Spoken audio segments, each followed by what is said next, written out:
L'apôtre Paul dit ceci. Nous portons donc ces trésors dans des vases de terre. Seigneur Jésus. Nous pouvons tous être ministres de la parole. Il y a des ministres qui transportent les richesses. Mais il y a les ministres qui transportent les trésors. C'est-à-dire le royaume de Dieu. Vous comprenez là où nous allons avec Paul?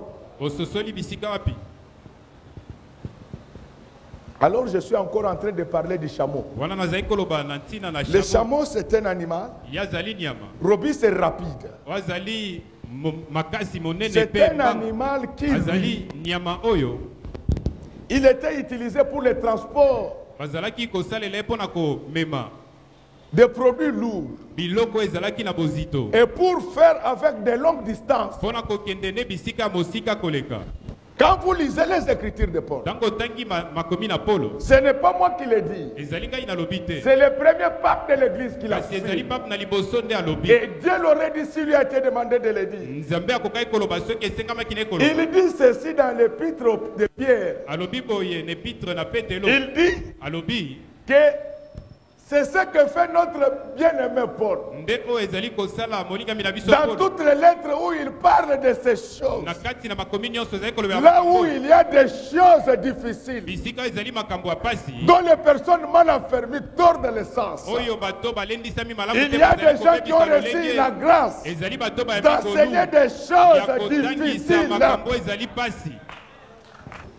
Alors les chameaux, il fait partie de la famille des dromadaires. Il a la capacité de consommer une grande quantité d'eau et les réserver pour faire de longs parcours dans un désert. Je voulais vous dire que le Congo, c'est un désert spirituel. Et Dieu a besoin des chameaux, des gens qui ont été abreuvés au breuvage du Christ. Dans Esaïe, il dit ceci: venez aux eaux. Venez aux eaux, achetez sans argent. Ces choses, on ne les achète pas avec l'argent. Ah, il y a un Bar-Jésus qui s'était trompé quand il avait vu le Seigneur utiliser les apôtres. Il avait donné l'argent pour avoir le Saint-Esprit. Non, non, non. Le problème, c'est d'aller à la rencontre de Jésus et de consommer une grande quantité d'eau, la conserver pendant toute notre marche dans le désert.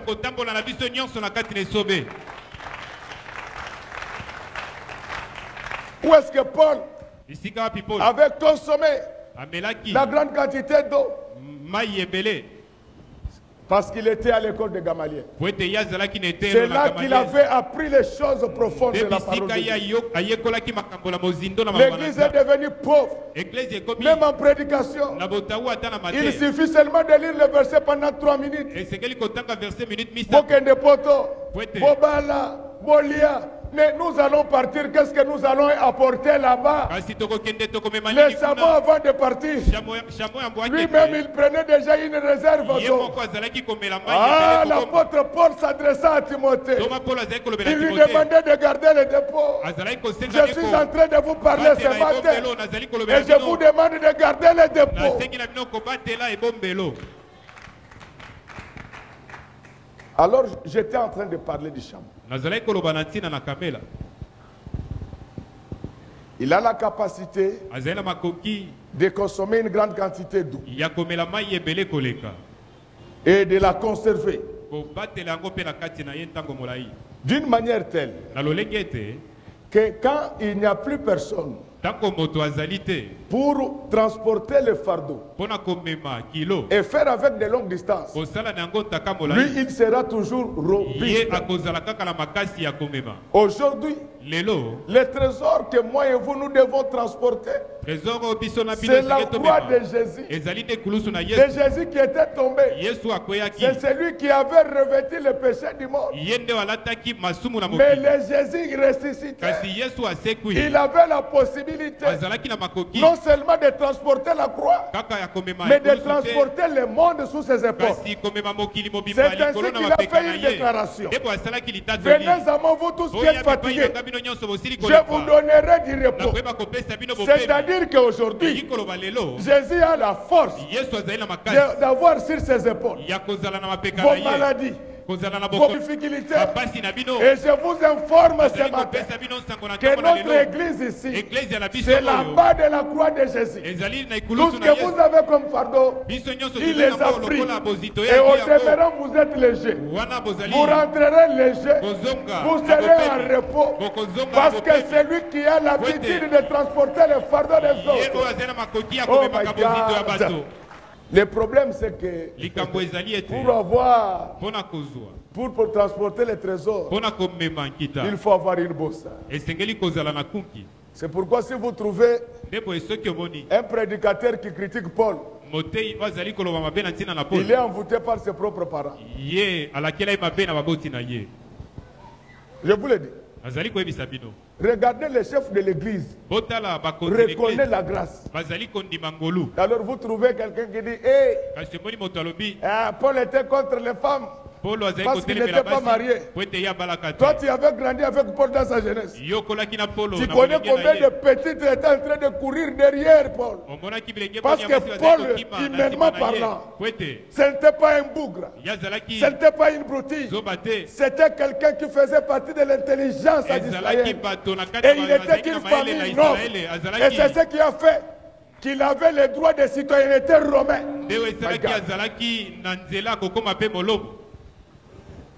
Quand quelqu'un vous dit que j'ai vu tout ce que j'ai considéré comme gain, devenir de la boue. Je suis en train de parler du chameau. Comment il est? Il est très robuste. Mais la force du chameau lui venait de la bosse. Je ne suis pas en train de faire la philosophie. Parce que la philosophie, tout en étant servante de la théologie, elle ne peut en être parallèle ni en devenir maîtresse. Nous avons lu Ésaïe 36 qui nous a fait voir que pour transporter les trésors, on avait besoin de la bosse du chameau. Alléluia. Amen. Aujourd'hui, pour avoir un apôtre qui pratique ce qu'il prêche,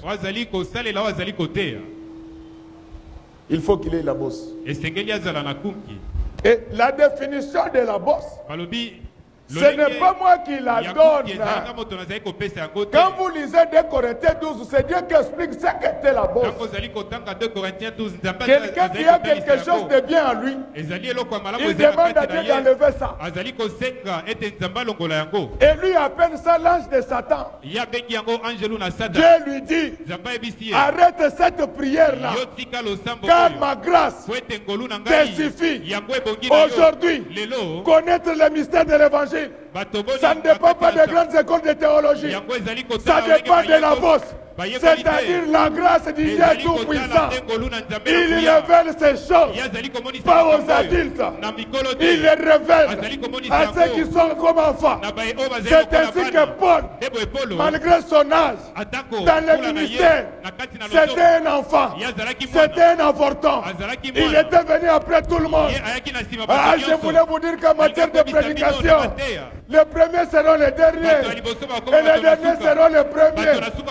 En matière de bénédiction, en matière d'élévation, en matière de diplôme de mariage, les premiers seront les derniers et les derniers seront les premiers. Alléluia. Amen. Est-ce que tu as une bosse pour transporter les trésors? Le trésor est tellement lourd, il est tellement pesant que pour les transporter, il faut être robuste. C'est pourquoi si vous trouvez quelqu'un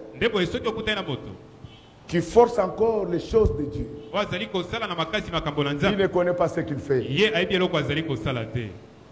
Alléluia. Amen. Les choses de Dieu, on ne les force pas. Dans des calculs, Il est toujours derrière les gens pour les diffamer. Il faut diffamer les autres. Mon apôtre, avec tout le respect que je vous dois, moi ici, si quelqu'un me diffame, même s'il n'est pas, je le traduis en justice. C'est comme ça. C'est la seule façon d'arrêter la blague dans les églises du Congo. Les gens croient que le ministère, c'est une affaire de médiocres. Non, non. Le ministère, c'est l'affaire de l'excellence. C'est la chose la plus excellente du monde. C'est ainsi qu'en Israël, ceux qui devaient travailler pour Dieu, ils étaient sélectionnés, formés et examinés avant d'exercer le ministère. Alors vous trouvez des bougres qui ont échoué partout pour venir maintenant se faire un peu d'argent dans l'église. Leur travail, c'est d'insulter les autres pasteurs. Non, non, non. Un enfant de Dieu, le vrai enfant de Dieu, n'insulte pas les autres églises. Il sait que c'est notre équipe. Le Samo, c'était lui qui transportait des choses précieuses. Mais personne ne l'aimait. On pouvait l'utiliser pour de grandes activités en Israël. Personne ne voulait le consommer. Il était considéré comme un animal impur. Ne t'inquiète pas. Tu as fait trop de bien aux gens. Ils ne sont pas reconnaissants. Ce n'est pas la fin du monde. Il y a celui qui a l'habitude d'écrire tout ce que vous faites à son nom. Celui-là, il a un livre de souvenirs. Alléluia. Amen. Alléluia. Amen. Il se souviendra un jour de tout ce que tu avais fait de bien. Le Seigneur s'est en souvenir que c'est les chameaux qui avaient nourri Israël. Mais comment on peut rejeter les chameaux comme ça? Parce que Moïse a dit. Moïse qui disait, il bégayait. Je n'ai rien contre nos amis qui bégayent physiquement. Je n'ai rien contre les amis qui ont l'habitude de bégayer. C'est Dieu qui fait ce qu'il veut. Et d'ailleurs, vous vous rendrez compte que la plupart des gens qui bégayent, ce sont des bons chanteurs. Mais je suis en train de parler des choses spirituelles. Quelqu'un qui bégaye, il a des difficultés de transmettre le message qui lui a été donné. Est-ce que je me fais comprendre? Est-ce qu'on peut acclamer très fort pour le God. C'est ainsi que quand Moïse parlait, les gens disaient Aaron complète-les. Un ministre bègue, il se fait compléter par Aaron. C'est-à-dire qu'il se fait comporter par la chair. Il confond la parole avec les coutumes de leur village, avec ses propres expériences, parce qu'il ne sait pas bien parler et qu'Aaron doit les compléter. Mais quand Jésus est descendu et qu'il s'était mis à parler, il n'y avait personne qui l'assistait. Il n'y avait personne qui l'avait enseigné. Et le Wizé avait dit, jamais homme n'a parlé comme celui-ci. C'est-à-dire qu'il avait un message clair. Mais c'est le prédicateur, soit clair. Tu viens toujours nous dire que chacun a ses faiblesses. Mais Moutou, à cause de la sabi, magna choriste moko, mais à son distraire, explique-nous d'abord quelle est cette faiblesse qui ne se termine pas.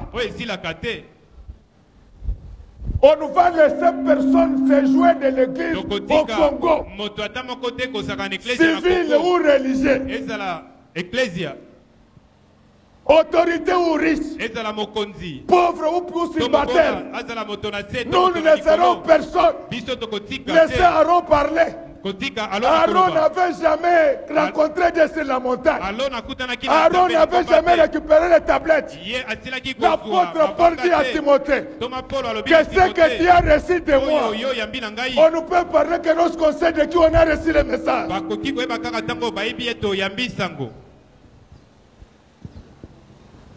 Alléluia. Qui t'a demandé de prêcher? Qui t'a établi prédicateur? Quelqu'un qui vous dit toujours que même tel que je vous prêche aussi, j'ai mes faiblesses. Posez-lui la question. Peut-être qu'il a touché au pamplemousse de ta fiancée. Et un homme comme ça, le jour de la célébration de ton mariage.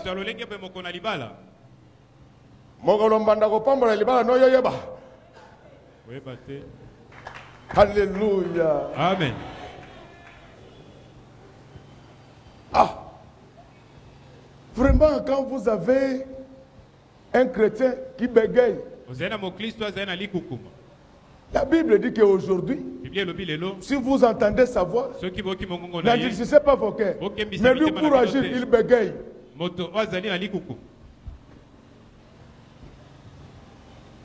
Abandonne le péché. Il hésite. C'est ça bégayer.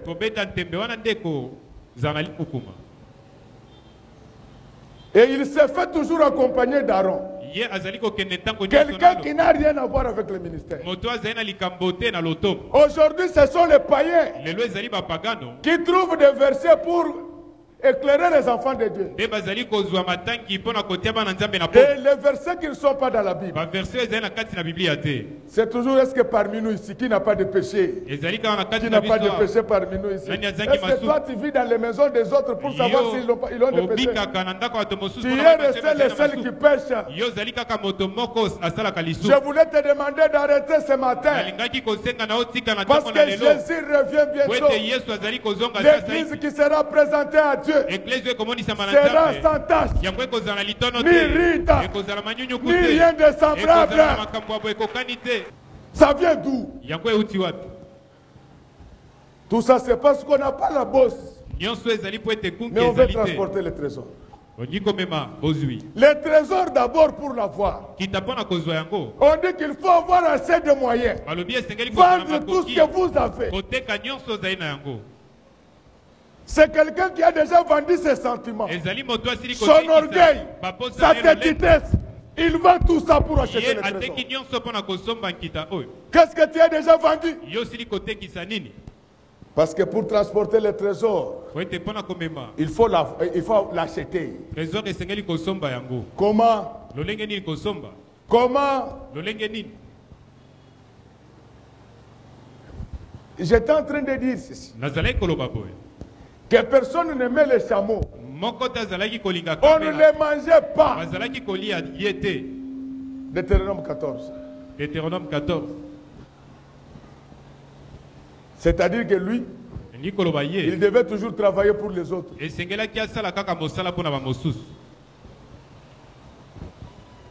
C'est comme quand j'apprends au Congo, on nous traite, nous, les pasteurs, des voleurs des offrandes. Même si on était stupide, il y a des choses simples à comprendre. Vous pensez que nous, les pasteurs, nous ne travaillons pas? Ce que je fais ici, ce n'est pas un travail. Est-ce que le ministère des Affaires sociales paye les minervoles pour les gens dans ce pays? Ce ne sont pas nous les églises qui le font. Ça, ce n'est pas un travail, ça. Si nous ne vous prêchons pas de vous calmer, il y aurait déjà eu des troubles dans ce pays. Ça, ce n'est pas un travail, ça.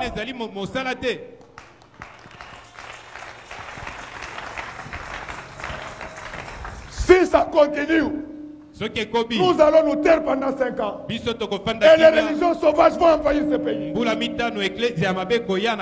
ne le ferons pas. C'était une façon de parler. Nous allons continuer à prêcher la bonne nouvelle. Ne cassez rien. Ne cassez rien dans ce pays. Ne vous livrez jamais aux troubles. Parmi les causes de notre marasme économique, il y a notamment le pillage de 91 et de 93. Ne faites pas ça. Qui peut tenir un tel discours? Les partis politiques, les politiciens, ce sont eux qui sont à la base du tribalisme dans ce pays. Nous travaillons plus qu'un peu de guerre pour les chameaux. Qui peut ramener la paix dans ce pays, puisque nous les pasteurs? Et les gens qui insultent les pasteurs, ce sont les anciens tricheurs des universités, des anciens corrupteurs, des gens qui ont étudié dans des conditions infra-académiques. L'église, c'est les chameaux qui consolide la paix dans ce pays. Je voudrais que ce matin, que tu deviennes un chameau pour ta famille. Tu peux transporter le poids de toute ta famille sur toi. C'est toi qui devais prier pour tes enfants. C'est toi qui devais prier pour ton mari, pour ta femme. Et j'ai besoin d'un chameau pour cette église aujourd'hui. Est-ce qu'on peut acclamer le roi de Dieu?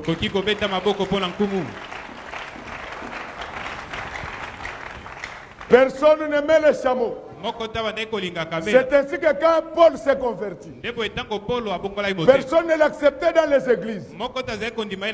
On dit à Ananias, l'homme pieux, malgré ta piété, va prier pour Paul.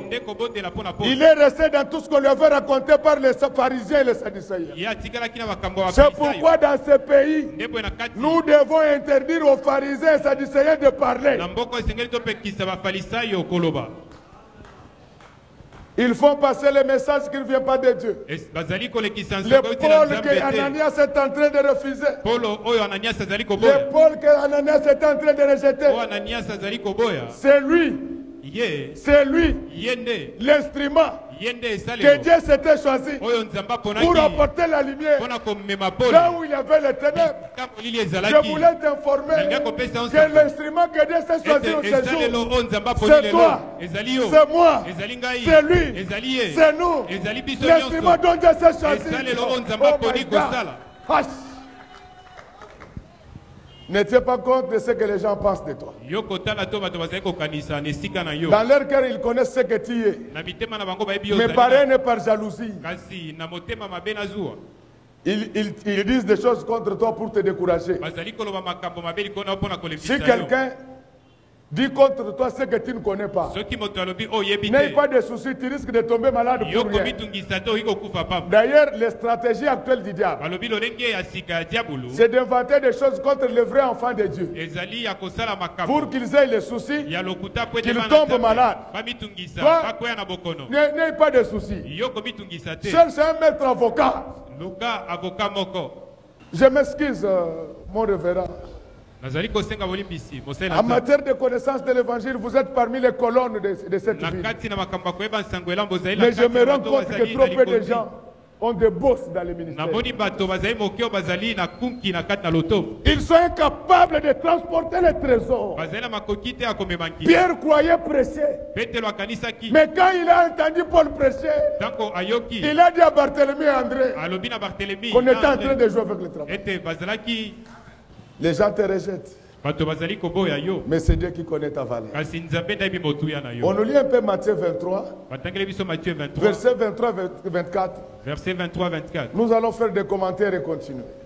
Malheur à vous, scribes et pharisiens, hypocrites, parce que vous payez la dîme de la menthe, de la nette et du cumin, et que vous laissez ce qui est plus important de la loi, la justice, la miséricorde et la fidélité.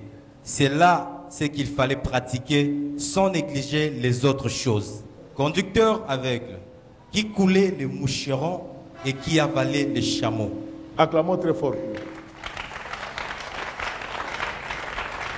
Même en matière de prédication, il y a des conducteurs aveugles.